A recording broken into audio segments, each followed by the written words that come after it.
Right, hi fellas. I thought I'd tell you a little bit about my dad. My dad this year will be 90 years old. That will be in November, so not too long to go now. He's pretty good health-wise. We did have a scare early this year, which most of you should know about, and he ended up in Papworth Hospital. But he survived, and he's still with us today. And I thought I'd tell you a little bit of his history.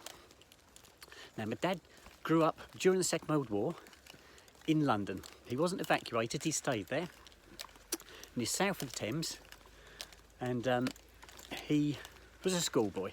I think it was from the age of something like five I think it was, but he was born in 1934. So yes, he'd have been 5 when the war started. So he's there right through the war. He moved out of London when he was 15, and he became an apprentice jockey or stable lad. That's how you started. You started as a stable lad, and he was in Newmarket. And he progressed through the ranks. There is a brilliant video of my dad on that Pathé News. If you put a search in, you can find my dad on there, which I have done. But I won't tell you his name, so you can't look that one up. Yes, he's on Pathé News, and it's a brilliant documentary about the stables in Newmarket, the apprentices, and they seem to have me dad as the centrepiece on it, which is really lovely. He did extremely well as a apprentice jockey, and soon joined the ranks of the professional jockeys. He was a flat racer, and his career was very good. He was obviously earning money. He was winning the races. Things were looking rosy. He met my mum. My mum was very young. My dad found her when she was 16 years old, guys. Yeah, they didn't have a lot of... my mum didn't have a lot of spare time from leaving school to getting into a marriage and a relationship and children. It all came very fast for my mum. There's 6 years difference between my mum and my dad. They're still together. They had 3 children, me being the middle of the 3, and I've got 2 sisters, one older, one younger. I've actually just had a message come up on my phone from my younger sister, which I will have a look at in a second to see what she's up to. Hopefully she's going to try and arrange a walk. Go on, off you go, guys. Come on. Go on. Good boys. So yes, we moved about because of my dad's job.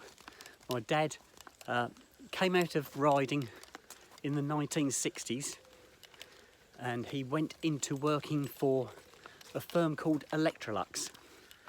Now, Electrolux was tied in with the electricity board. I don't know if it was their own company or their own brand, but Electrolux was tied in with the electricity board.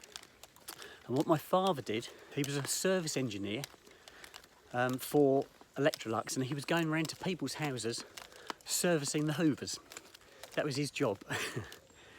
And yeah, back then, apparently, a Hoover was a luxury item, and if you wanted your Hoover serviced, they'd actually come round to your house and do it. That's what my dad used to do. So that's how he started off outside the racing. He was spotted or noticed by the electricity company as being a bit of an achiever, and so they took him into the shops and trained him up as an assistant manager, and then he eventually became a manager in his own right. He was then given a shop in Mildenhall to run for them, and this was the Eastern Electricity Board. The shop's still there, but not an electricity board shop now. It's probably a charity shop. I know what most places are like now, but the building is still there. I have driven past it. So yes, he became a manager of that shop in Mildenhall, and then he was eventually transferred to a new shop, which he worked into. He actually retired. So he's been retired for, oh my goodness me, well, 63 I think he retired, and he's 90 this year, so he's had a really good retirement. Come on in. My mum, she used to be a hairdresser. When my dad met her, she was an apprentice hairdresser and ladies hairdresser. And then when they got married, and we moved out of Newmarket to a little village called Isleham. That's in Cambridgeshire, very close to Mildenhall. And my mum set up a shop there, and she was in the village doing ladies' hair. And she did a very good job. She was very popular, as she was the only hairdresser there, and she loved it. Eventually, when we moved out of Isleham, because of my dad's promotion, they sold the shop and the house which was attached, and we moved to where they are now, not in the same house though.